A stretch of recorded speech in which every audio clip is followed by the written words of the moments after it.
Sejam muito bem-vindos ao sexto episódio do Pretexto Podcast. Meu amigo Diego Ramos.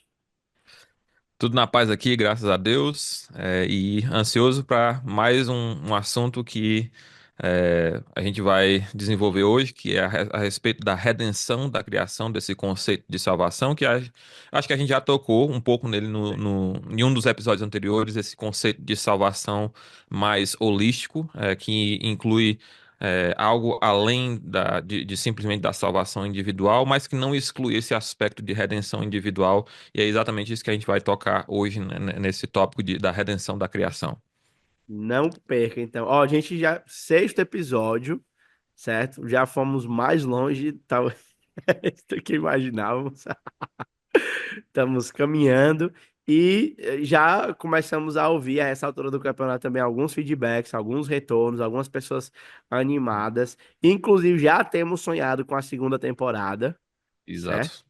Já Uhum. temos sonhado com a segunda. E aqui, Diego, acho que vale a pena convidar a turma aí para interagir, né? Nos ajude pensando em temas para a segunda temporada, assuntos que você gostaria. A gente está pensando em trazer convidados, pensando em talvez aprofundar mais um tema, olhar textos. A gente tem muitos planos, muitos projetos dentro dessa estrutura maior, que é a história de teologia bíblica, de informações pré-textuais, exegese, lida com o texto, talvez uso do antigo no novo, né? Muitas coisas que talvez são do nosso interesse, tá bom? Diego, vamos fazer aqui um. Queria te desafiar aqui, a gente fazer rapidamente um resumo do que a gente já viu até aqui. Só pro, talvez o camarada que chegou aqui, e para ele não voltar lá agora, para ele dar Uhum. audiência aqui no final desse episódio, a gente poderia, talvez, resumir o que a gente já viu até aqui sobre a teologia bíblica, os temas centrais e tal, e aí depois entrarmos no tema de hoje, que tá muito legal.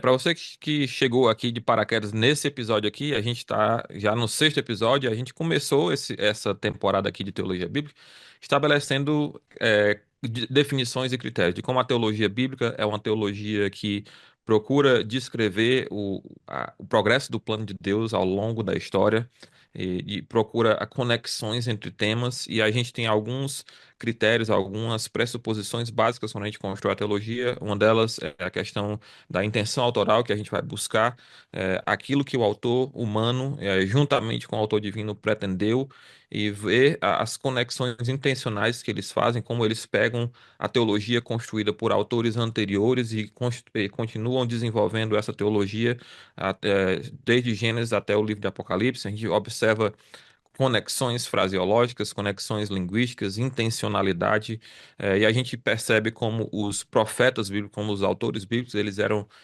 muito mais teólogos do que a gente muitas vezes dá crédito para eles, e a gente tem visto isso na prática à medida que a gente desenvolve esses temas. Em termos de metodologia, o que a gente tem feito a pergunta que a gente tem buscado responder é: qual é o propósito de Deus no mundo? Qual é o propósito de Deus na história? Como é que a gente discerne esse propósito? E uma das maneiras que a gente tem feito isso é seguindo a direção que é nos dada pelo o Desmond Alexander, é de começar do final. Deus já nos mostrou qual é o seu propósito no final da história, as coisas que ele pretendeu para a sua criação, e a gente pega os nossos temas a partir do final e depois, pegando esses temas a partir do final, a gente volta para o começo da história e vê como Deus desenvolve esses temas. E é assim, com a ideia do lugar sagrado que a gente falou a respeito dele, é assim com a ideia do reino de Deus, de como esse tema é um tema que perpassa todas as escrituras, e a gente desenvolve ele com a destruição do mal, né, como Deus promete que o mal será destruído, não haverá pranto nem dor, e a gente começa depois volta para essa ideia de como esse mal entra no mundo e como ele se desenvolve como um reino rival ao longo da história e como ele será finalmente destruído. E agora a gente chega aqui no tema da redenção da criação. E como Deus destaca essa redenção no final da história, e como é que isso tem conexões com o começo da história e à medida que ele se desenrola ao longo da Bíblia. Então, é mais ou menos isso que a gente tem feito aqui, um um panorama, uma visão a 30 mil metros, a 30 mil pés de altura, para poder Bem você amplo, né? saber onde é que a gente está, mais ou menos, nesse nosso desenvolvimento aqui da teologia bíblica. E aí, gente, o desafio é que se você quer aprofundar isso, a gente tem trabalhado com quase, a gente tem mantido aí o padrão de quase 1 hora de episódio, discutindo esses temas, trabalhando essas questões e tentando trazer clareza, né? Como é a nossa proposta aqui, duas, né? De ser um pretexto para falarmos sobre esses assuntos que não facilmente nós temos a oportunidade de falar, não encontramos geralmente pessoas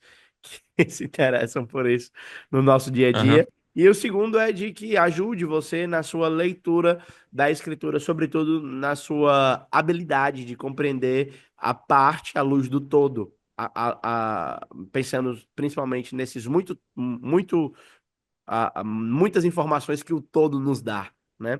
E hoje, É, e o, quer falar ainda É, sobre isso? não, e o outro aspecto que a gente quer ajudar você também é de que, diferente da ideia inicial de teologia bíblica como sendo algo meramente descritivo, a gente crê nisso, de que é uma parte fundamental, uma diferença fundamental da teologia bíblica para a teologia sistemática, Sim, que ela é uma teologia descritiva, que ela é indutiva, ela traz os sim. pontos a partir de dentro para fora, Termos e os não. textos, as categorias que o texto traz É, da Bíblia, né? Diferente da teologia sistemática, que começa com categorias externas, mais filosóficas, digamos assim, e procura sistematizar essas coisas a partir de diferentes textos, sem levar tanto em consideração o progresso da história. Mas, o que a gente quer ensinar a você não é somente isso, a gente quer também, a gente acredita que a teologia bíblica é mais do que isso, porque ela nos ajuda a perceber também o nosso lugar dentro da história. Desse plano de Deus, Sim, e como é que a gente se encaixa nisso, porque nós ainda estamos dentro porque parte da história que a gente está contando aqui é uma história que ainda não aconteceu, sim, que se refere ao final. Então sim. nós estamos de fato mesmo dentro dessa história e a gente conhecer a nossa posição nessa história, olhando para o passado e olhando o que Deus ainda vai fazer, a gente consegue se localizar, se situar e se posicionar e se comportar de maneira mais adequada em direção àquilo que Deus está fazendo e nos alinharmos com aquilo que Deus está fazendo no mundo também. Legal. Então, no tema de hoje, como você já deve ter visto aí no título deste vídeo, tá certo? Nós vamos falar sobre a redenção da criação. E acho que a primeira coisa que a gente queria começar aqui falando é sobre como a gente tem, como o Diego já colocou aí pra gente, né? A gente tem olhado para o final. Quando a gente olha para o final, uma das coisas que a gente percebe é um título, talvez um dos mais. Nessa época a gente está gravando aqui na semana posterior à semana de Páscoa, né? Uhum, Então, um dos títulos que mais popular, eu diria, talvez, de Jesus ah, na nossa sociedade. E aí, quando a gente vai para o Apocalipse, fica claro, o título de Cordeiro, né? Então, quando João ele vai descrever a Nova Jerusalém, você não tem uma descrição direta ali ao nome de Cristo, mas ao título de Cordeiro. Está Apocalipse 21, 14, Apocalipse 21, 22, 21, 23, 22, 21, 22, 3. E essa descrição, não somente nessa porção final, 21 e 22, mas ao longo de todo uhum, o livro, ocorre diversas vezes aqui, 28 vezes exatamente, pescando aqui nas uhum. notas que a gente tem seguido, e tratam então dessa referência. E aí a pergunta que a gente pode fazer aqui para iniciar, como uma espécie de problematização, é que será que essa é a primeira vez que esse cordeiro aparece, né? Como é que a gente pode construir um olhar para trás à Hum. luz dessa informação final, né? É, Então, é. Diego, Essa você tem imagem, alguma coisa para comentar aí sobre essa parte do cordeiro no trono? essa imagem de cordeiro aí é até uma imagem de certa forma paradoxal, porque você tem o cordeiro no trono. Você tem uma imagem, ao mesmo tempo que é uma imagem de realeza, porque Sim, tem um trono envolvido, você tem uma imagem também de sacrifício. Você tem uma imagem de certa forma, de humilhação também, da parte de Cristo. Isso se refere esse conceito de redenção associada com o cordeiro, ela é vista no livro de Apocalipse, ela nos leva depois para o começo da história. No próprio livro de Apocalipse, que fala de que é o Cordeiro de Deus cujo sangue redimiu pessoas de todas as nações, todas as tribos, todos os povos e de todas as línguas.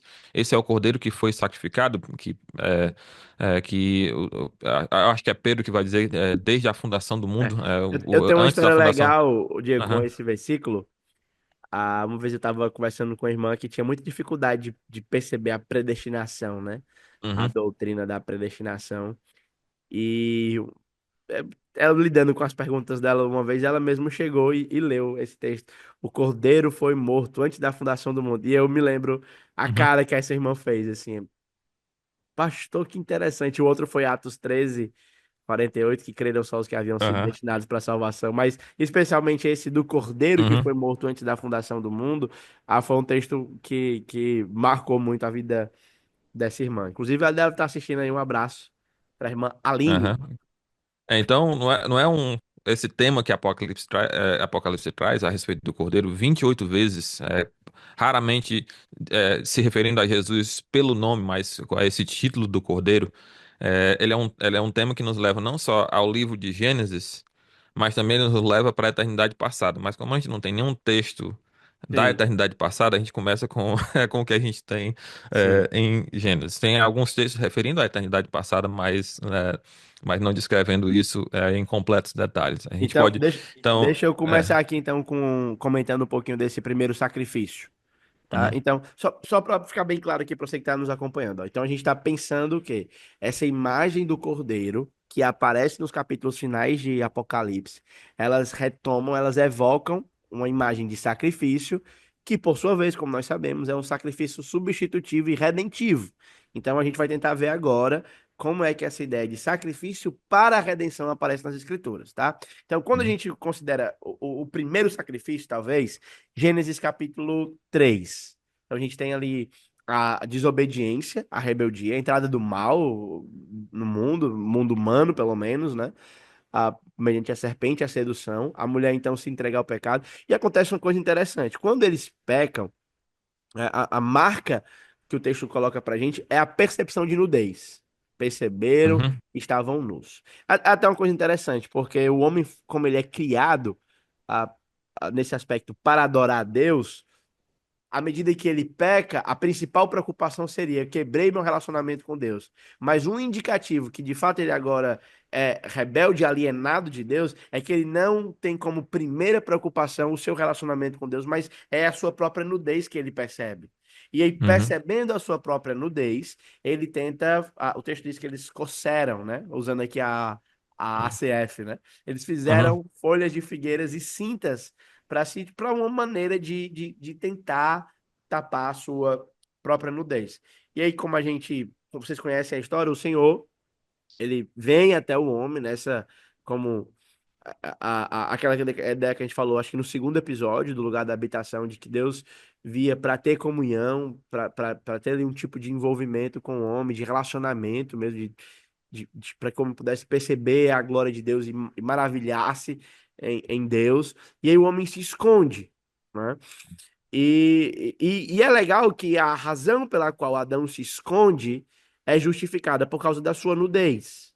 Então uhum, Deus diz: Porque acaso comeste do fruto que eu ordenei que não comesse? Então o homem vai argumentar, né? Então a primeira coisa que a gente percebe é que essa tentativa do homem de cobrir a sua nudez pelos seus próprios esforços, ela é falha, né? Eu uhum. me Ela é lembro de ter insuficiente. É. insuficiente, né? Eu Uhum, me lembro de ter lido um sermão, acho que nas obras de Lutero, alguma coisa que ele falava sobre isso, e aí ele associa como uma espécie de obras, né? Então, essa é. é a primeira tentativa de salvação por obras da própria mão, por assim dizer. Quando a gente pensa em redenção, isso é muito significativo que a gente tem isso logo no começo. Então, o Senhor pronuncia todo o juízo, a promessa do descendente da mulher, que esmagaria a cabeça da serpente, e as consequentes descrições de cada maldição, mas especialmente o verso 21 do capítulo 3 de Gênesis, eu até queria tomar um tempo aqui para ler, que diz o seguinte, ó, verso 20 para pegar um pouquinho do contexto. E chamou Deus o nome de sua mulher Eva, porquanto ela era mãe de todos os seres viventes. E fez o Senhor Deus, Adão e a sua mulher, túnicas de pele e os vestiu. Então, nesse aspecto, é como se Deus estivesse lidando agora com a nudez do homem, né? E Uhum. onde é que está o sacrifício aqui? Então, o texto não fala de sacrifício, mas a gente tem uma inferência de um sacrifício. Essas peles pressupõem, como nós temos tentado pensar aqui, uma espécie de sacrifício de um animal que foi morto, ao invés do homem que deveria morrer, para que a sua Uhum. nudez fosse coberta. E esse, então, parece ser o padrão, né, de que vai acontecer ao longo da história. O próprio Deus agindo por meio de um sacrifício de um inocente para cobrir a nudez da humanidade. Então, logo em Gênesis, essa é a primeira aparição, talvez, dessa ideia de sacrifício sacrifício redentivo, né? Agora, é claro, pensando em redenção nos termos do próprio texto, né? Uhum.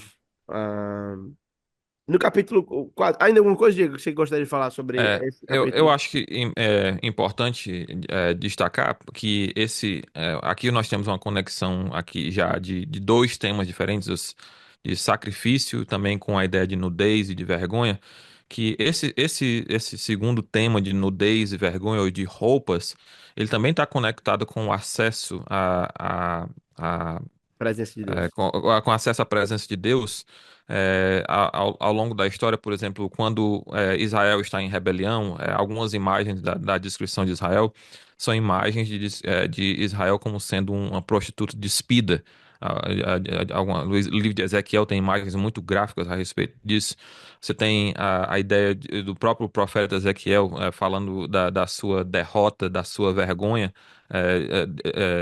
ilustrada com ele andando com as suas nádegas despidas Sim. para ilustrar a vergonha de Israel sendo expulso da terra também, quando a forma como eles iriam sair, isso está presente nos profetas. Eu acho que, inclusive, a parábola de Jesus, quando ele fala de aqueles que rejeitaram o convite para o banquete, e tem uma pessoa lá que não está com a roupa adequada para estar no banquete, então ela é expulsa do banquete porque ela não está com a roupa adequada. Então, essa ideia de vestimenta adequada, ela traz a ideia de um restabelecimento de um relacionamento com Deus em certa medida, né?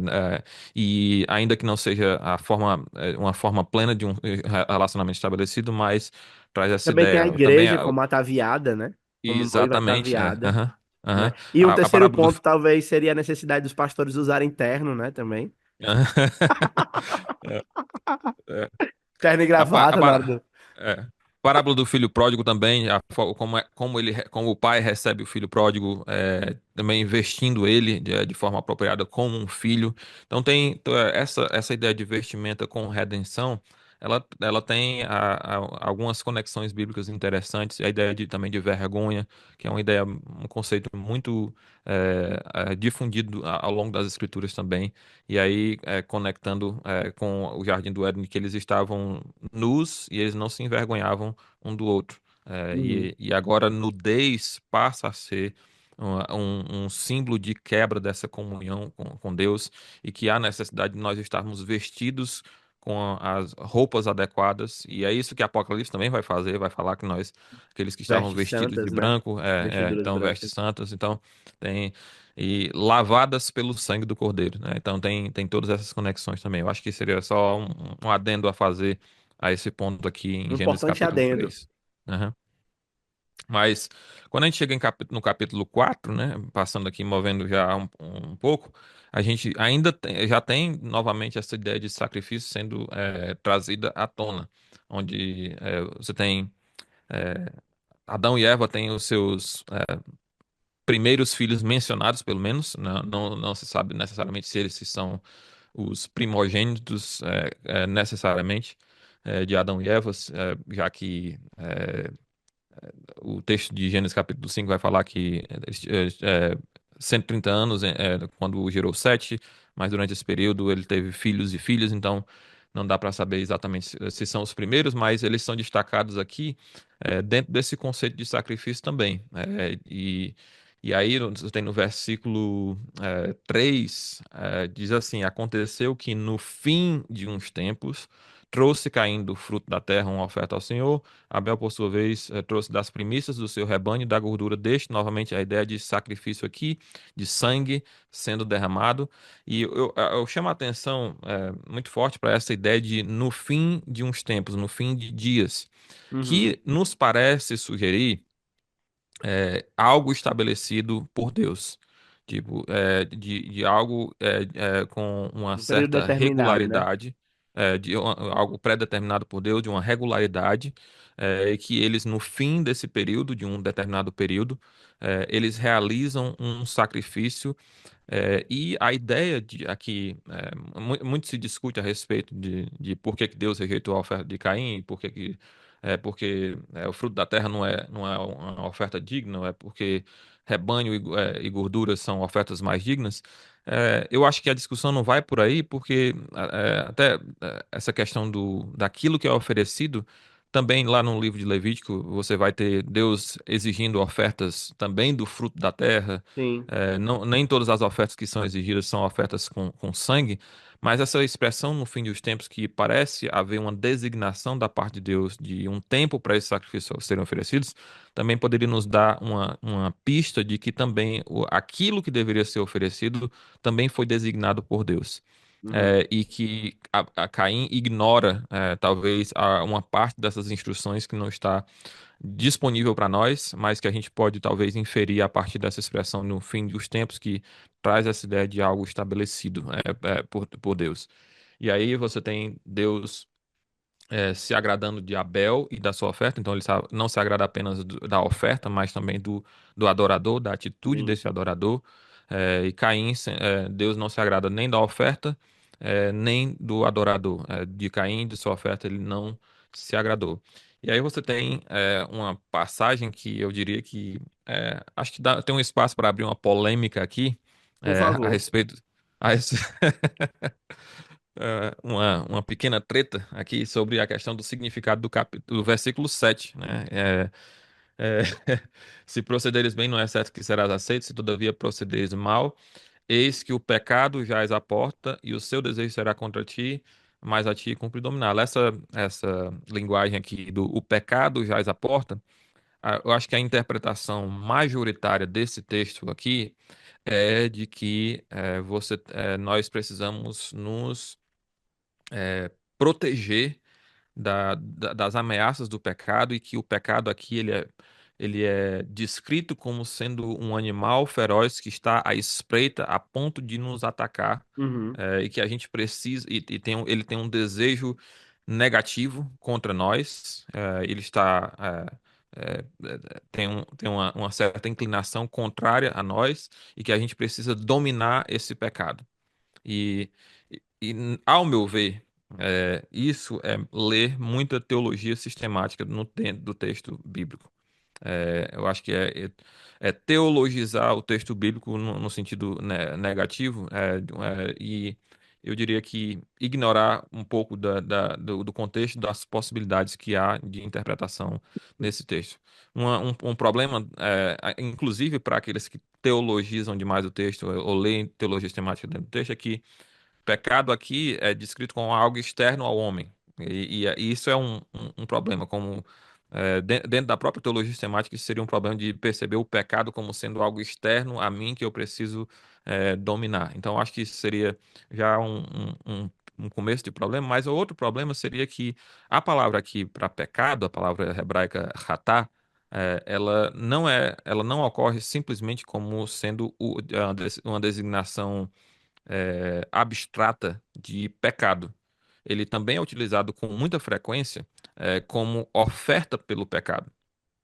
E isso é muito largamente difundido no livro de Levítico, por exemplo. Esse termo ocorre quase que majoritariamente como oferta pelo pecado, não simplesmente com o pecado em si. E aqui eu diria que nós estamos num contexto adequado para que esse significado da palavra seja ativado. Não como pecado, num sentido abstrato, mas como uma oferta pelo pecado aqui. Então, a meu ver, o que Deus está fazendo aqui com Caim é, Caim, se você proceder bem, não é certo que você será aceito? Se todavia procederes mal, é, o pecado, a oferta pelo pecado está à tua porta. E a ideia aqui do estar à porta, o verbo jaz aqui, traduzido como jaz à porta aqui, é um verbo que não comunica nas Escrituras a ideia de um animal A espreita, deitado né? à espreita, à espera de atacar. É simplesmente um deitar, geralmente descrito como um deitar pacífico, não como um deitar ameaçador, um deitar de espreita. Então traz a ideia de sim de um animal aqui à porta, porque o verbo utilizado aqui ele é majoritariamente usado com animais, mas não em um sentido negativo, não em um sentido de ameaça. Então o que Deus está fazendo aqui, ao meu ver, Caim, você procedeu mal, mas se você proceder bem, você vai ser aceito. Então aqui está uma oferta pelo pecado à porta. O desejo dela é para ti. E aí eu acredito que o sentido aqui de desejo é para ti é de que ele está à tua disposição. E você precisa dominá-lo. E a ideia de dominar aqui, a gente já discutiu um pouco sobre isso na questão da função do homem em relação à Sim. criação, é a ideia de fazer uso do seu potencial. Esse o sentido de dominar. Não o sentido negativo de dominar, de sujeitar porque ele está prestes a atacar, mas de faça o uso do potencial daquilo que eu coloquei à tua disposição à porta. E Deus dando aqui uma segunda chance em relação a Caim de oferecer esse sacrifício pelo pecado de ser agradável aos olhos de Deus, tomando isso à sua disposição. Eu acho que isso tem um potencial de polêmica, é uma posição minoritária, eu reconheço isso, mas é uma questão que eu acredito que é uma posição que eu acredito que respeita o contexto de sacrifício do texto e interpreta a palavra pecado dentro desse contexto de sacrifício, e como sendo uma oferta pelo pecado, e não como pecado no sentido, mais Espiritual abstrato. da E, coisa, né? Mais e abstrato. inclusive, aqueles que fazem parte, talvez, do nosso grupo aqui, e que podem ler inglês, mas se você não pode ler inglês, você pode hoje colocar no Google Tradutor, inclusive documentos. Tem um artigo escrito por um colega meu, do meu seminário, escrito há alguns anos atrás, que ele defende exatamente essa posição, como sendo mesmo sendo uma posição minoritária. Se você quer ver uma defesa mais robusta a respeito disso e consegue ler inglês, a gente vai postar esse artigo lá no grupo para você ter acesso também a esse material. Então, um benefício de quem nos acompanha mais de perto com o grupo é exatamente esse, de a gente poder compartilhar esses materiais com vocês, que nos informam também naquilo que a gente discute aqui.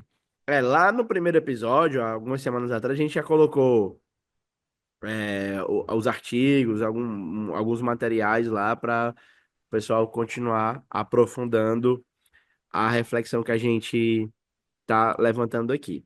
Tá certo? Então fica aí o desafio. Acho que o link deve estar do grupo, deve estar aqui na descrição do Uhum. canal. E falar nisso, gente, vou aproveitar. Aproveite, se inscreve aí no canal, deixa o seu gostei a essa altura do campeonato. Porque o canal antigamente era alimentado pelo Pastor Diego. Então, passou um tempo parado e a gente voltou agora. Então, talvez muitos de vocês que já eram inscritos no canal não tenham recebido as indicações porque talvez não ativaram as notificações. Então, nesse ponto do episódio, eu queria te encorajar a ativar as notificações também para que você possa estar apto aí para receber, estar apto para receber os conteúdos que o YouTube vai te recomendar.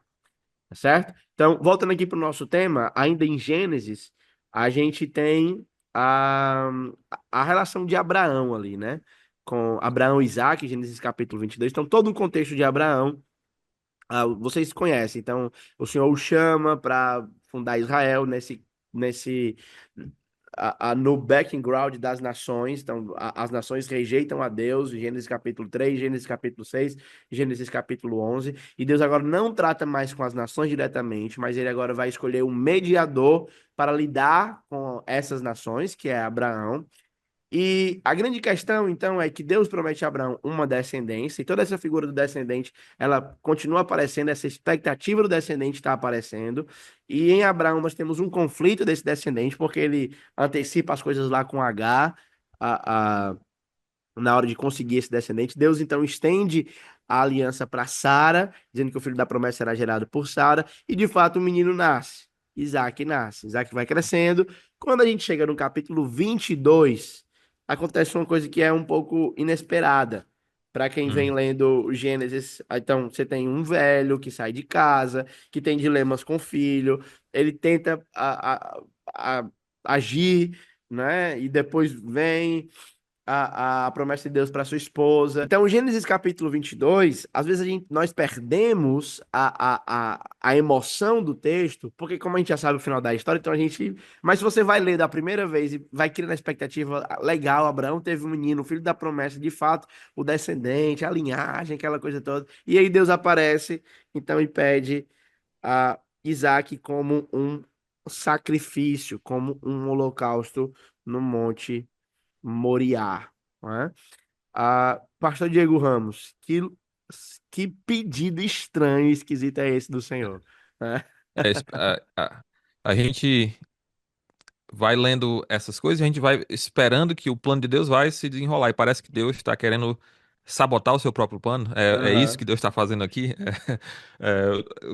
É claro que a gente entende o restante da história. Não é isso que Deus está fazendo. Deus está colocando Abraão à prova, colocando a sua fé à prova para que ele possa demonstrar, vindicar o valor dessa fé. E ele faz um pedido aqui: toma o teu filho, o teu único filho, Isaque, a quem ama. Deus ainda está tornando mais difícil para Mais Abraão difícil, exatamente. obedecer a ele ou agir em fé. Toma o teu filho, já é uma coisa. O teu Ex- único filho, aí, a quem amas. Então ele vai adicionando mais razões para Abraão não fazer aquilo que ele está mandando fazer, mexendo com as emoções dele. Mas isso vai ser parte da forma como Deus vai colocar ele à prova e aprová-lo e trazer esse mais um avanço nesse progresso do conceito de redenção, criando aqui algo que vai ser uma correspondência histórica com aquilo que Jesus irá fazer, com aquilo que Deus irá fazer, inclusive com Jesus Cristo. E ele vai até a terra de Moriá e oferece-o em holocausto, como uma oferta completamente queimada, em um dos montes que eu te mostrarei. E aí Abraão o texto simplesmente diz que Abraão se levantou pois de manhã. Não dá nenhuma uma ideia de uma interação, mas por que, Senhor? Me explica o que é que está acontecendo aqui. O Senhor não prometeu isso? O texto não nos mostra nada dessa interação, simplesmente diz que Abraão se levantou e preparou tudo, inclusive seu filho, levou a lenha pronta para poder fazer esse holocausto. E quando eles chegam lá, você tem aqui também uma esperança de ressurreição que o autor aos Hebreus vai trazer claramente de que Abraão, inclusive, cria que ele poderia ressuscitá-lo dentre os mortos. E de onde é que o autor aos Hebreus tira isso aqui? De onde é que Lucas tira isso aqui? O Lucas que escreveu o livro de Hebreus, aqui só dando um. É, Foi é, Barnabé. ent- é. Então disse aos seus servos: esperai aqui com o jumento, eu e o rapaz iremos até lá, e havendo adorado, voltaremos. Então é No desse ponto plural. aqui, exatamente, no plural. Tanto, vamos eu e ele, e nós voltaremos. Então, Abraão cria que Deus poderia trazê-lo dentre os mortos. Ele se coloca em fé, em obediência a Deus para oferecer esse sacrifício do seu próprio filho, mas ele crê que Deus é poderoso para ressuscitá-lo. Por quê? Porque Deus lhe deu uma promessa de que a partir desse descendente ele formaria uma grande nação, de que ele traria os seus propósitos a cabo a partir da sua descendência. Então, Abraão tinha plena confiança naquilo que Deus havia prometido para ele, e se isso significava que ele tinha que sacrificar o seu próprio filho, então como é que Deus vai fazer isso? Fazendo algo que ele nunca fez, inclusive trazê-lo dentre os mortos. Então, essa é você tem a fé de Abraão sendo de fato provada e aprovada aqui nesse ambiente de Perfeito. teste. E isso é uma semelhança que você tem com o sacrifício de Jesus Cristo, o Cordeiro de Deus que tira o pecado do mundo. Deus provê um sacrifício, é o monte do Deus proverá, Deus provê aqui um animal que substitui Isaac, de certa forma. E a conexão com Jesus Cristo não é uma conexão perfeita nesse sentido, porque é, Cristo é o próprio sacrifício Sim. substitutivo. É, mas existe a ideia aqui de Deus se colocando, de certa forma, trazendo um lampejo daquilo que ele irá fazer, quando ele mesmo, à semelhança de Abraão, vai sacrificar o seu filho, o seu único filho, a quem amas, na cruz. Então, há semelhanças e diferenças aqui entre esse episódio e aquilo que Deus faz com Jesus Cristo na cruz. De certa forma, em certo sentido, Jesus, se conecta com Isaac em ser o filho, o único filho, mas em outro ponto, Jesus Cristo se conecta com o animal que é oferecido aqui, porque ele é o cordeiro que é sacrificado para poder salvar o seu povo. Ô, Diego, tem um ponto interessante que tu falaste que eu acho interessante mencionar. É, Falastes aí, ó, português. gostou? Tô Machado É, de pra, é pra, Assis? isso aí para os nossos irmãos da Guiana Brasileira, lá em Portugal.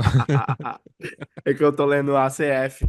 Aí eu tô inspirado aqui pelo linguajar. Mas tem uma coisa interessante que eu acho que é um detalhe, talvez, mas eu gosto sempre de enfatizar isso. É interessante que você usou o termo correspondência histórica, não Uhum, tipologia. Então, eu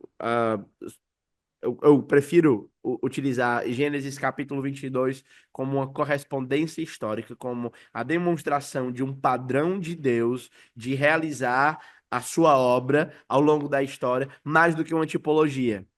uhum, Então, um dos critérios, talvez um critério bem objetivo que eu uso para a identificação de uma tipologia é a indicação de um texto posterior a esse texto. Você não tem Isaac sendo marcado como um tipo de Cristo nesse uhum, texto, entende? Mas o ato de Deus em poupar o filho e as semelhanças do filho único, a quem ama, a morte do animal, é uma indicação de uma correspondência histórica, ou seja, de um padrão de Deus a, em que ele decidiu explicar, por assim dizer, como ele vai realizar a sua obra, né? Então, uhum, nesse caso, é como se Deus se revelasse não somente pela história, pelas palavras, mas também pelos atos na história, que é como a uhum, gente gosta de definir, então, correspondência histórica, né? Então, esse uhum, padrão, esse padrão de Deus em poupar aos seres humanos, sacrificar animais e o filho, o único filho, a quem amas, sendo sacrificado. Então, como você bem destacou, é muito importante que se perceba isso. Então, aqui o texto se conecta com a cruz por meio de uma correspondência histórica e não por meio de uma tipologia, certo? É, Muito legal. tem um autor sobre história muito conhecido no mundo inteiro, especialmente nos Estados Unidos, que é o Mark Twain. Uhum, Talvez eu acho que sei. quem se interessa em estudo de história conhece, sabe quem foi Mark Twain. E ele tem uma frase interessante que é: a história não se repete, mas ela rima. É, Legal. Eu acho que é isso que a gente vê em Muito relação bom. a várias dessas conexões aqui. A gente não vê uma história se repetindo, não é o conceito mítico da História cíclica. ciclicidade das coisas, de que tudo se repete e é algo que você não pode escapar. Dessas coisas. Existe dentro do conceito do Antigo Oriente Próximo, dos vizinhos de Israel ali, eles não têm nenhuma preocupação com história, né, na sua literatura, porque eles têm essa visão de que tudo é cíclico, tudo se repete. Então, não é isso que nós estamos dizendo que a história está se repetindo, mas você tem pontos na história que rimam. Por quê? Porque isso não é somente uma rima literária, é uma rima do Deus que governa a história, realizando eventos de uma certa maneira que faz com que nós que estamos olhando para a história percebamos, olha, olha, é isso que Deus está fazendo no É mundo. uma E repetição a gente, didática, talvez, né? aham, isso, exatamente. É Deus, para a gente Deus ajudar a é, percepção. Ó, isso aqui que está acontecendo é muito semelhante àquilo. Então, é é, como se Deus estivesse ensinando, né? É. Então Deus não apenas governa a literatura que é escrita descrevendo os eventos históricos. Deus governa a própria história. E Exato. essas semelhanças históricas, essas rimas históricas, elas são fruto dessa realidade de que Deus é o Senhor da história também. Legal. Uhum. Muito, muito legal. Isso então nos leva talvez para o próximo. É claro, a gente haveria outras coisas micro aqui se nós Uhum. fôssemos fazer uma teologia exaustiva da redenção, mas a gente quer pegar categorias maiores. E avançando aqui então no progresso da. Seguindo então o progresso da revelação, a gente chega talvez o- não sei se eu seria leviano em dizer, mas o ápice, talvez, da Uhum. redenção no Antigo Testamento, não é? Que Uhum. seria o Êxodo, né? Certamente Então, não é exagero de tratar a Páscoa e o Êxodo como sendo o ápice da história de Israel no Antigo Testamento. eu gosto muito do Konsteberg, quando ele fala que uma das maneiras de compreender o Antigo Testamento, um dos temas chaves, é o Êxodo, né? E eu gosto muito de como o Antigo Testamento desenvolve o Êxodo, não somente no livro do Êxodo, mas nos textos posteriores, né? Pensando, por exemplo, no novo Êxodo em Isaías, por assim, também a forma como isso acontece nos evangelhos e tal.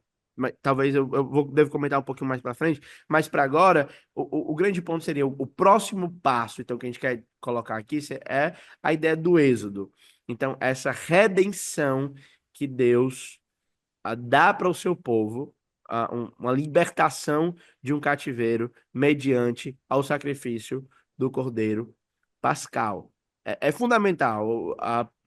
É significativo. Eu acho até que, eventualmente, digo, a gente, como cristão, nós perdemos, talvez, o símbolo da Páscoa, né? Uma das minhas Uhum. insatisfações e frustrações a cada ano é que nós enfatizamos mais o Natal do que a Páscoa. Eu gosto do Uhum. Natal. Eu acho que o Sim. Natal, a celebração do que é o Natal, a teologia do Natal, da encarnação e tal, muito legal, tá? Mas eu sinto que a gente não tem a mesma força de celebração, de valorização do que foi o sacrifício do Cordeiro Pascal. Eu acho que isso é uma contradição, acho que na nossa liturgia cristã, que, ela tem muito pouco sentido histórico, porque nós temos grandes certezas a respeito de quando aconteceu a Páscoa, muito maior certeza do que quando aconteceu o nascimento de Jesus Cristo. Então, a Perfeito. preservação dessa data aqui, da Páscoa, e de comemorar a Páscoa, não comemorar a Páscoa no sentido judaico, de todos os sacrifícios, ainda que ela tenha um papel didático para nós, inclusive a Páscoa judaica tem um papel didático para nós, mas o fato de que de sabermos, de termos a ideia de quando Jesus Cristo morreu na cruz dentro do nosso calendário, deveria nos fazer dar ainda mais importância. Não apenas a importância temática do assunto, porque é a nossa redenção, é a remissão dos pecados na sexta-feira, é a nossa justificação no domingo, com a certeza da vida eterna por meio da ressurreição, mas também uma importância calendárica, não sei se a palavra existe, mas porque a gente tem uma certeza que a gente pode localizar esses eventos na história muito maior do que a gente pode em relação ao Natal. E aí eu acho que a gente realmente perde muitas vezes por isso. Eu acho que às vezes grande parte disso, eu acho que existem duas causas para isso, que uma é uma reação exagerada à questão do judaísmo. A Aham. gente não quer se judaizar nesse sentido. E a outra é uma reação exagerada ao Ao catolicismo. catolicismo. Porque nosso calendário é um calendário gregoriano, mas a própria determinação de quando a Páscoa deveria acontecer, não dentro da liturgia cristã, não aconteceu como resultado da determinação da Igreja Católica Romana, ela aconteceu no Concílio de Nicéia, que envolvia todas as igrejas. Então é algo pré-catolicismo romano. Os católicos romanos vão dizer o contrário, porque eles acreditam que Pedro A igreja foi fundada com Pedro. exatamente. Mas dentro da forma como nós entendemos a história de que a prioridade da Igreja de Roma vem posterior a isso, e que o calendário Bem gregoriano posterior, diga-se de é, passagem. e o calendário gregoriano é do século XVI, então não existe nenhum motivo de a gente pensar que comemorarmos a Páscoa nesse período é uma imposição católica, e nem também caímos no erro de judaizarmos a igreja desnecessariamente, embora eu ainda assim acredite que os elementos da Páscoa, inclusive da Páscoa judaica, têm um valor didático para nós também, naquilo que para o que eles apontavam na pessoa de Jesus Cristo. E é significativo, essa é uma conexão teológica necessária. É significativo que Cristo morreu na Páscoa. Uhum. Não é uma casualidade, não foi a É. inocência nesse aspecto, né? É a agenda de Deus. E que, Então, inclusive, parte do ritual da ceia do Senhor, digamos assim, sim, ele é derivado de uma porção da Páscoa judaica. Então, se você tem o pão que é partido, e você tem o vinho que é o cálice da redenção, dentro da Seder judaica, é o terceiro cálice. Que Jesus Cristo toma ali e diz que esse é o meu sangue, o sangue da nova aliança, ressignifica sim. aquilo, até mesmo aquilo que nós celebramos mensalmente ou trimestralmente, dependendo de cada igreja, ou semanalmente, algumas igrejas, isso também tem uma conexão, inclusive, com a Páscoa judaica, um elemento que Jesus Cristo estava celebrando ele mesmo como um judeu, e que ele traz um novo significado para nós aqui. É. E aí, Diego, a gente pensando agora em como esse tema do êxodo é trabalhado dentro do progresso do Antigo Testamento, a gente chega em Isaías, especialmente na segunda parte de Isaías, do capítulo 40. O contexto de êxodo é evocado, o conceito de libertação está lá, não é? E talvez o clímax da cristologia isaiânica, que seja Isaías 53, leva a gente direto para esse tema de sacrifício, de redenção e de um cordeiro, que embora não seja descrito ali como um cordeiro pascal, mas o contexto leva a gente a pensar sobre isso.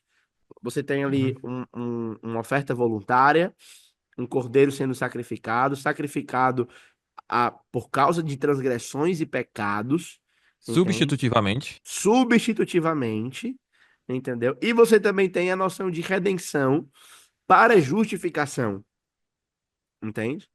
Então, uma redenção que suscita uma posteridade. E aqui o que Isaías está trabalhando ele está pegando esse padrão de Deus na história, de libertar um povo, e está apresentando o início do clímax, eu diria.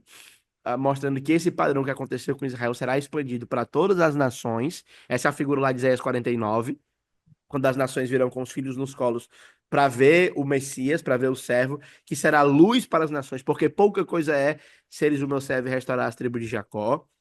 Então, é o clímax dessa redenção. Então, essa redenção que é uma redenção que começa em Israel, no Êxodo, não é? E já até atinge o benefício dos outros povos também, já no primeiro Êxodo, mas o novo Êxodo, ela é escalonada nesse Cordeiro Pascal final, que morre substitutivamente para o benefício dos povos, a morte substitutiva dele para a justificação dos povos, né? O meu servo, com o seu conhecimento, justificará muitos. Isso é a teologia de Isaías. E isso cita uma posteridade, tantas outras coisas, né? Mas a ideia de sacrifício, a ideia de sacrifício substitutivo, oferta voluntária, oferta como pelo pecado, estão todas lá em Isaías e considerando o contexto do Êxodo, né? Então, essa ideia de sacrifício substitutivo que Isaías apresenta,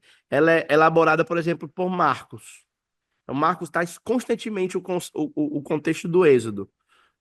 Pense em Marcos capítulo 6, por exemplo, ele está multiplicando os pães, ele está andando sobre as águas, que são fenômenos que retomam ao Êxodo. O povo, a multidão no deserto, pão, água, e aí depois ele apresenta Cristo como esse cordeiro, né, que vai trazer a Páscoa final, esse sacrifício final. O que é que você teria Diego, o que você poderia falar para a gente aí sobre os evangelhos, a forma como o Novo Testamento enfatiza essa conexão tipológica entre Jesus e o Cordeiro Pascual? A gente já vê isso já no batismo de Jesus, quando ele é apresentado por João Batista como Eis o Cordeiro de Deus que tira o pecado do mundo. Há uma conexão clara com a Páscoa ali, do Cordeiro do sacrifício, o Cordeiro sacrificial. E se a gente for levar essa linhagem de conexões, a gente poderia levar, inclusive, ao próprio livro de Gênesis, embora o livro de Gênesis não destaque se o animal que foi sacrificado ali era um cordeiro exatamente, mas essas conexões da teologia bíblica talvez nos levem a pensar que talvez fosse de fato um cordeiro. Uhum, Mas você tem aí na própria forma como João descreve Jesus Cristo como sendo um cumprimento, e aqui acho que adequadamente falar de tipologia sim. do sacrifício de Jesus como relacionado ao Cordeiro Pascal. E aí você Pensando vem em João em João, 19, é? João 19. Você tem a descrição do versículo 36, que Uhum, diz que isto aconteceu para se cumprir a escritura, nenhum dos seus ossos foi quebrado, e isso se conecta com Êxodo 12:46, diz: o cordeiro há de ser comido numa só casa, da sua carne não levareis fora da casa, nem lhe quebrareis osso nenhum. E aí, interessante como João usa essa linguagem, e se cumpriu aquilo que a Escritura diz. Às vezes, quando a gente pensa nessa palavra se cumpriu, que ocorre muito nos evangelhos, a gente pensa, olha, havia uma profecia e cumprimento, né? profecia, É. a profecia e cumprimento. Mas eu acho que eu já falei isso aqui em algum ponto. No nosso podcast, não estou lembrando, mas a ideia de cumprir, ela é mais ampla do que simplesmente de uma profecia, de uma proposição que é dada a respeito de algo que vai acontecer no futuro. Perfeito. Você tem cumprimento no sentido de, olha, isso aqui é a expressão máxima disso aqui. Então Isso. você não tem em Êxodo 12:46 uma profecia a respeito do Messias. Mas você tem um padrão histórico, um conceito histórico que ele encontra expressão máxima no sacrifício de Jesus Cristo. Então, quando eu acho, a minha forma de pensar imediatamente quando eu penso profecia, quando eu penso essa ideia de cumprir, isto aqui é a expressão máxima de outra coisa que aconteceu no passado. Se é uma profecia ou claramente uma profecia nesse gênero literário de profecia, ou não, eu vou pensar nisso depois, mas eu não penso imediatamente em uma profecia que tem um cumprimento, uma predição do futuro que tem um cumprimento no futuro. Eu penso em um padrão que se repete, ou que e disse, não seria nem uma repetição, seria uma rima, mas com uma expressão maior daquilo Eu que gosto você do tem aqui no termo começo. escalonamento. Aham, É, sim. é escalonado ao clímax. Uhum, Não é? Então, nesse aspecto, a maneira de compreender. Ó, isso aqui que a gente está dizendo aqui para você, gente, não é só para aprofundar o tema, mas serve para a maneira como você vai construir as suas interpretações do Novo Testamento. Por uhum. exemplo, no Mateus capítulo 2, muitas das coisas que Jesus usa, isso aconteceu, desculpa, para que se cumprisse o que foi dito por intermédio do profeta, não estabelece necessariamente uma relação entre profecia e cumprimento, mas entre talvez correspondência histórica e escalonamento. Talvez é uma maneira de enxergar entre fato histórico e escalonamento desse fato, como a gente já tem trabalhado aqui. Então, por exemplo, ó, Mateus 2 trabalha essa noção de cumprimento, não como não essa relação de profecia e cumprimento, mas uma das maneiras como a palavra cumprir lá aparece, eu não vou lembrar agora o versículo do Egito chamei meu filho, mas é como uma correspondência histórica e o seu escalonamento. Aí, essa correspondência histórica, ela bate, a luz, ela bate tanto para trás como para frente. Para trás, por quê? Porque Israel é filho, Israel está no Egito, o Senhor chama Israel do Egito. No contexto de Osé, eita, agora esqueci, Miqueias, meu Deus, acho que é Miqueias 7:2, né? Oséias 11, Oséias 11:2. Oséias 11:1.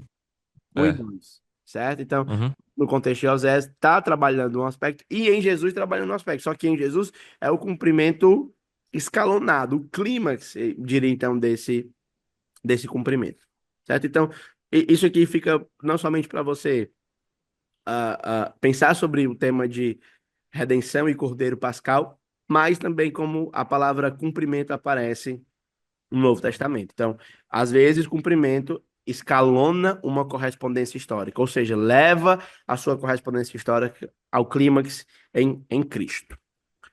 Ok, Eu acho que aqui a gente falou um pouco já da conexão com Jesus Cristo, mas para a gente entender de fato todas as nuances dessa conexão, acho que a gente tem que explorar a própria Páscoa, o próprio sim, Cordeiro Pascual, e a significância central que a Páscoa tinha dentro da redenção dos filhos de Israel da escravidão do Egito, com o propósito de torná-los um reino de sacerdotes, uma nação santa a partir da qual as excelências de Deus seriam demonstradas e atrairiam as nações.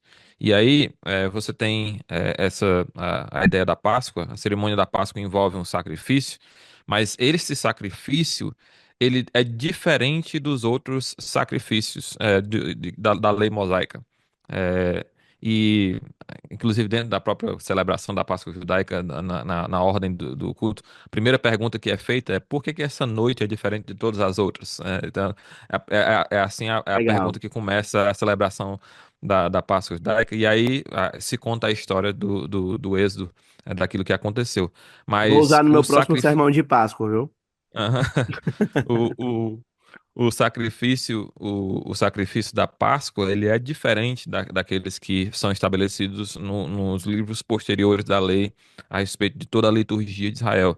E a primeira diferença chave que eu diria é que o sacrifício da Páscoa, ele acontece antes do estabelecimento do sacerdócio arônico dos levitas, como sendo sacerdote, como sendo aqueles Perfeito. que servirão no tabernáculo de Deus. E isso é extremamente significante, porque quem realiza o sacrifício, se a gente for lá em Êxodo capítulo 12, versículo 21. Chamou, pois, Moisés todos os anciãos de Israel e lhes disse: Escolhei, tomai cordeiro segundo as vossas famílias e imolai a Páscoa. Quem realiza são os anciãos de Israel. Não são os sacerdotes, porque eles não são estabelecidos nesse momento aqui da história. Então, esse é um sacrifício que engloba Todo o todos povo. os chefes de família todo o povo. Todo o povo aqui é um reino de sacerdotes. É por isso que não é apenas a linhagem arônica, ela tem um sacerdócio especial, específico, mas o povo de Israel como um todo é um reino de sacerdotes. E isso se demonstra de forma especial na Páscoa, onde eles assumem, de certa forma, uma função sacerdotal em realizar esse sacrifício dentro de cada uma das famílias, né? Perfeito. Então, é, a outra coisa importante dentro desse sacrifício é a ideia do sangue do cordeiro sendo marcando as portas para proteger aqueles que estão dentro daquela casa. E isso era uma medida de proteção contra o juízo de Deus que iria passar naquela noite, destruir todos os primogênitos.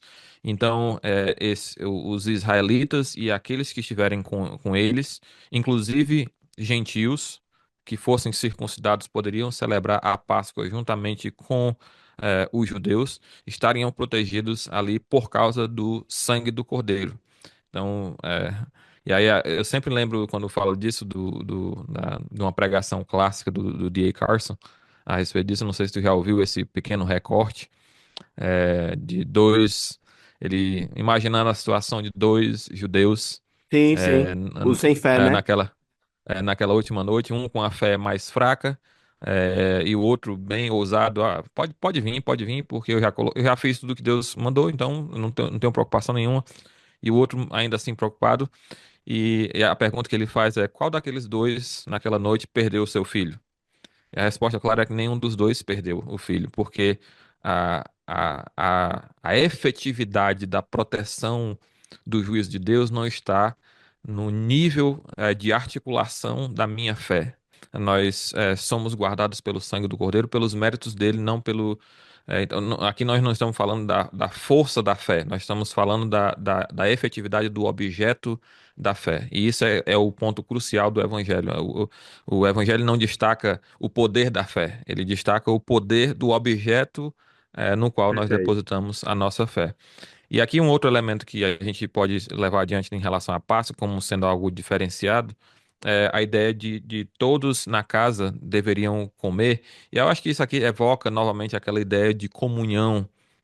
Com Deus, que a gente já falou um pouco a respeito da ideia do lugar sagrado, como essa ideia de uma casa onde Deus nos recebe, nós temos essa refeição comunitária que nos aproxima de Deus e traz uma ideia de intimidade. Nós somos um povo separado, que temos uma comunhão especial com o nosso Deus. Então a Páscoa tem toda essa imagem, não somente a imagem de purificação de pecados, de libertação, de proteção do juízo de Deus, mas também de comunhão, de santificação de Deus, tendo comunhão entre eles mesmos e também juntamente com o seu povo. Então, a Páscoa, de fato, como você falou, Mateus, ela tem esse papel fundamental na história de Israel, o ápice disso na história de Israel. Os profetas vão trazer esse tema recorrentemente e trazer isso à memória de como Deus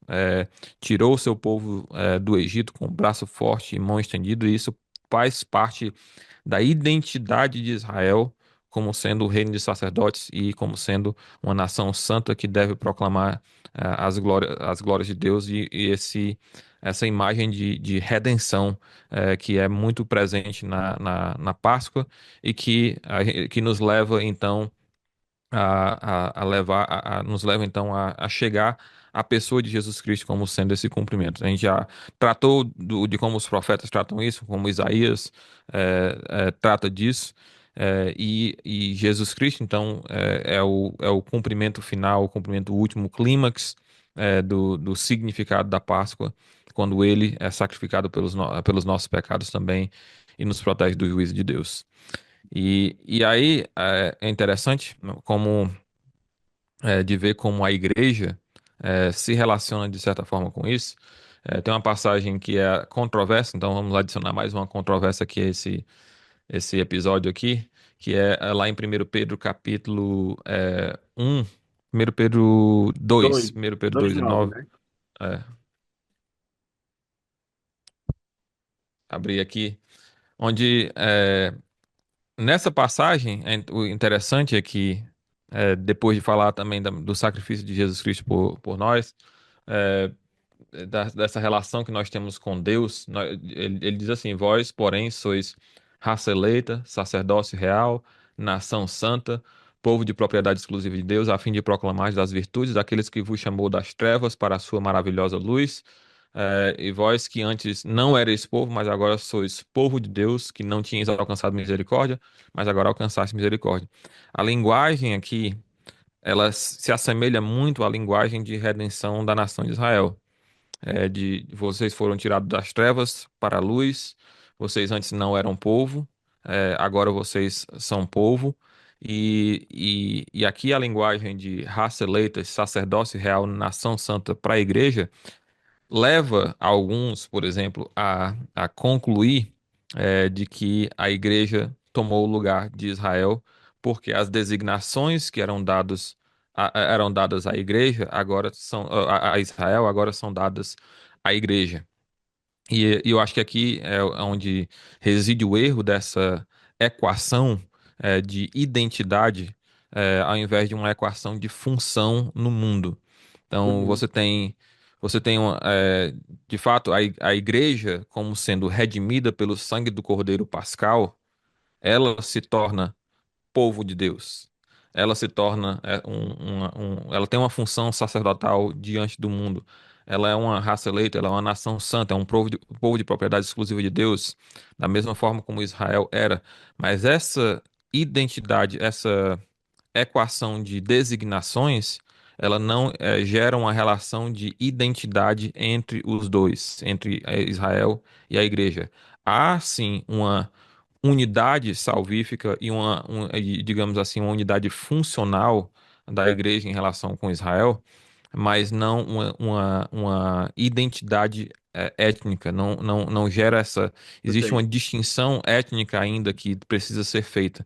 O fato dos dois serem chamados da mesma coisa não significa que eles são idênticos um ao outro. Eles têm funções idênticas em diferentes pontos da história.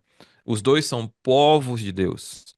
E aqui é interessante levar para o final novamente, para o livro de Apocalipse, onde fala de que eles serão povos de Deus e Deus habitará com o seu povo. Deus tabernaculará com o seu povo. Uhum, E é interessante como o João usa o plural lá, povos de Deus.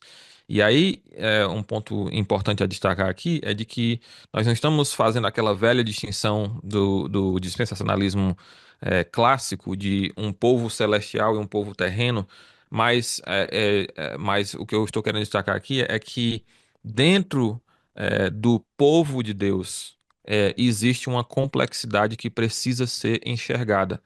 Você precisa ver o povo de Deus como sendo essa designação mais ampla, e dentro dessa designação você tem a igreja e você tem Israel. perfeito, Ambos são povo de Deus. E eles têm perfeito. uma unidade salvífica, mas há uma distinção étnica entre os dois, o simples fato de eles terem designações semelhantes não os torna idênticos. Eles são unidos.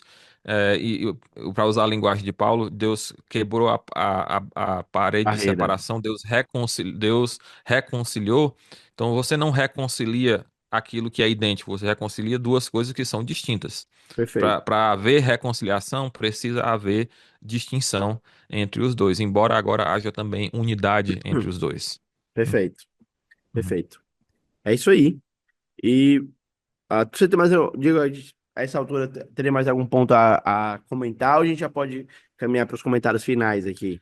Eu acho que a gente já cobriu o suficiente em relação a essa questão da redenção e com o clímax na pessoa de Jesus Cristo e na sua relação com a Páscoa.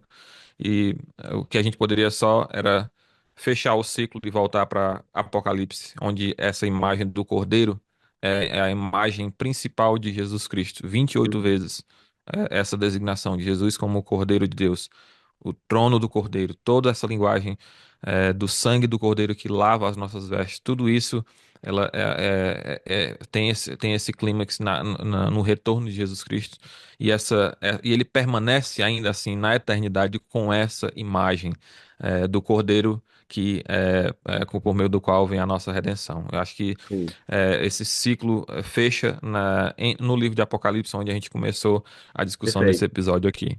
perfeito. E nesse aspecto fica aí o desafio para você, né, de tentar perceber essas conexões na escritura e talvez enriquecer a sua leitura a partir desse outro tema, da escritura, que é o tema da redenção por meio do sacrifício pascal. Então, é muito, muito significativo, talvez um dos temas mais importantes para nós, como humanidade pecadora, né?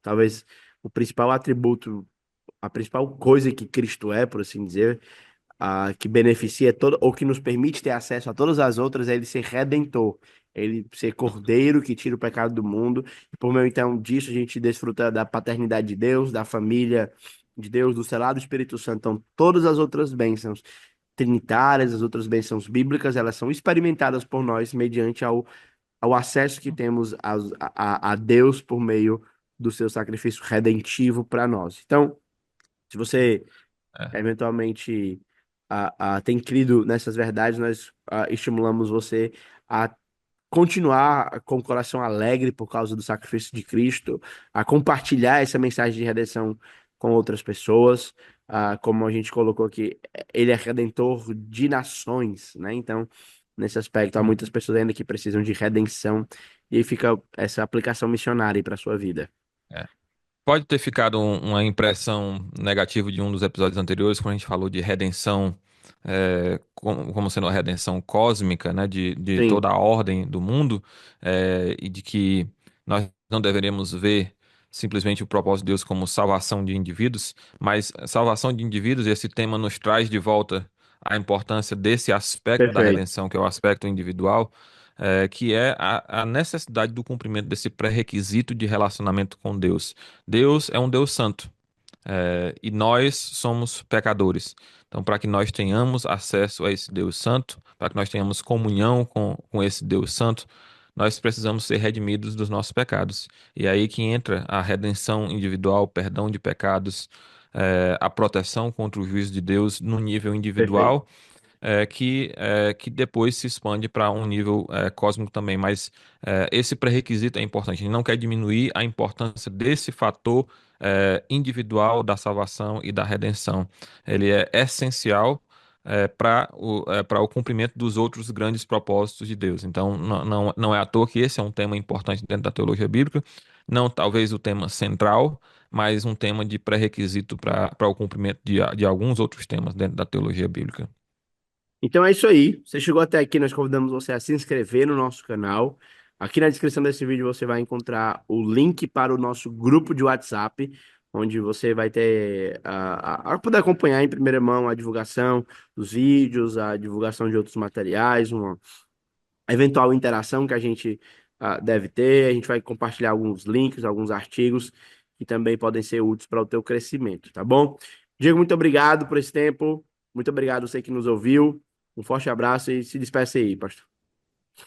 Muito obrigado por você ter acompanhado a gente até aqui e a gente espera que a gente continue sendo uma bênção para você, que aquilo que a gente está falando aqui não apenas aguce a sua mente, o seu desejo de estudar, mas também aqueça o seu coração e o seu desejo de se colocar dentro do projeto de Deus na história, no local onde Deus incluiu você e aonde Deus pode usar os seus dons. Então a gente espera que a gente possa também mexer com essas coisas na sua vida, não apenas com a sua mente, mas também com o seu coração. Então, forte abraço a todos e até o próximo episódio. Sexta-feira, 12 horas, se Deus quiser. Tchau, tchau. Tchau, tchau.